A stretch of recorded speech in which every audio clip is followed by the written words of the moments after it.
नमस्ते। और हाँ, आप सभी को नए साल की ढेर सारी शुभकामनाएं।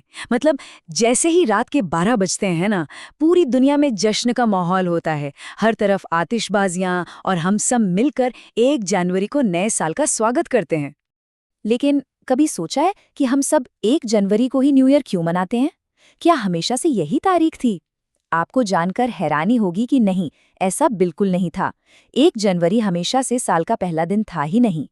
तो फिर असली कहानी क्या है? इसके लिए चलिए समय में थोड़ा पीछे चलते हैं, और थोड़ा नहीं बल्कि लगभग 4000 साल पीछे, प्राचीन बेबीलोन की दुनिया में। जी हाँ, पूरे 4000 साल। सोचकर देखिए, ये वो जमाना था जब आज जैसे कैलेंडर वगैरह तो थे नहीं, लेकिन नए साल का जश्न मनाने का जो जज्बा था वो बिल्कुल आज जैसा ही था। और सबसे मजेदार बात तो ये है कि बेबीलोन के लोग नया साल हमारी तरह जनवरी की कड़ाके की ठंड में नहीं मनाते थे। नहीं, वो मनाते थे मार्च में, जब वसंत आता था। क्यों? क्योंकि यही वो टाइम था जब नई फसलें उगना शुरू होती थीं। और सुनिए, ये कोई एक रात की पार्टी नहीं थी। उनका त्योहार, जिसे अकीतू कहते थे, पूरे पूरे 11 दिनों तक चलता था। तो बेबीलोन से अब कहानी में आगे बढ़ते हैं और पहुंचते हैं रोमन साम्राज्य के दौर में। और यहीं पर कहानी एक बहुत ही मजेदार मोड़ लेती है। पता है क्यों? क्योंकि रोम का जो शुरुआती कैलेंडर था ना, वो पूरी तरह से गड़बड़ था। जरा सोचिए, उनका कैलेंडर सूरज के हिसाब से नहीं, चांद के हिसाब से चलता था। नतीजा, वो मौसम से कभी मेल ही नहीं खाता था। और इससे भी बड़ी बात, उस समय के नेता लोग वो अपना राज लंबा करने के लिए कैलेंडर में अपनी मर्जी से दिन जोड़ देते थे। मतलब पूरा का पूरा सिस्टम ही गड़बड़ था। और फिर एंट्री होती है इतिहास के सबसे ताकतवर शासकों में से एक, जूलियस सीजर की। उन्होंने फैसला किया कि भाई, इस कंफ्यूजन को अब खत्म करना ही पड़ेगा।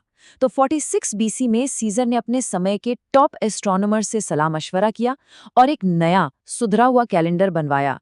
इसी को हम जूलियन कैलेंडर के नाम से जानते हैं। और बस यही था वो ऐतिहासिक पल। जूलियस सीजर ने ऑफिशियली डिक्लेयर कर दिया कि अब से साल का पहला दिन 1 जनवरी ही होगा। लेकिन यहाँ एक बड़ा सवाल खड़ा होता है। इतने सारे महीने थे, तो सीजर ने जनवरी को ही क्यों चुना? मार्च क्यों नहीं, या कोई और महीना? इसका जवाब वो रोमन कल्चर में छिपा है और बहुत ही दिलचस्प है। तो बात यह है कि इसका कनेक्शन जुड़ा है रोमन माइथोलॉजी से। जनवरी का महीना एक खास देवता को समर्पित था, जो नई शुरुआत का सबसे बड़ा सिंबल माने जाते थे। इस महीने का नाम रखा गया था रोमन देवता जेनुस के नाम पर। अब ये जेनुस कौन थे? इन्हें शुरुआत और अंत का, दरवाजों का और हर तरह के बदलाव का देवता माना जाता था। जानूस की सबसे खास और पावरफुल बात पता है क्या थी? उनके एक नहीं बल्कि 2 चेहरे थे, और दोनों एक ही टाइम पर अलग-अलग दिशाओं में देखते थे। और बस यही सिंबॉलिज्म सीजर को इतना ज्यादा पसंद आ गया। सोचिए, जानूस का एक चेहरा हमेशा पीछे की तरफ देखता था, मतलब बीते हुए साल की तरफ, और दूसरा चेहरा वो हमेशा आगे देखता था, आने वाले फ्यूचर की तरफ। सीजर ने सोचा, एक नए साल की शुरुआत के लिए इससे परफेक्ट सिंबल और क्या हो सकता है। तो अब ये तो पता चल गया कि 1 जनवरी की तारीख आई कहाँ से।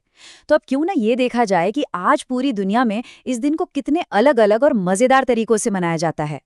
मिसाल के तौर पर स्पेन में लोग ठीक रात के 12 बजे गुड लक के लिए 12 महीनों के हिसाब से 12 अंगूर खाते हैं। जापान में मंदिरों की घंटियां 108 बार बजाई जाती हैं। ऐसा माना जाता है कि इससे इंसानों के 108 पाप धुल जाते हैं। और डेनमार्क वाला तो सबसे अनोखा है। वहां लोग अपने दोस्तों के दरवाजे पर पुरानी प्लेटें तोड़ते हैं, और माना जाता है कि जितनी ज्यादा टूटी प्लेटें, उतनी ही पक्की दोस्ती। तो देखिए, चाहे वो बेबीलोन का 11 दिन लंबा त्योहार हो या आज की हमारी एक रात की पार्टी, नया साल सिर्फ कैलेंडर पर एक तारीख का बदलना नहीं है। इसके पीछे एक बहुत गहरा, एक यूनिवर्सल मतलब छिपा हुआ है। ये कहानी है हम इंसानों की उम्मीद की। इस उम्मीद की कि आने वाला समय हमेशा बीते हुए समय से बेहतर होगा। ये एक नई शुरुआत की उम्मीद है।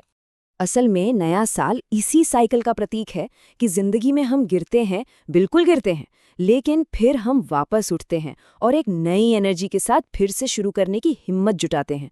मेरे ख्याल से यही नए साल का असली मतलब है। तो ये पूरी कहानी हमें सोचने पर मजबूर करती है ना? कि हम सबके लिए एक नई शुरुआत का असली मतलब क्या है।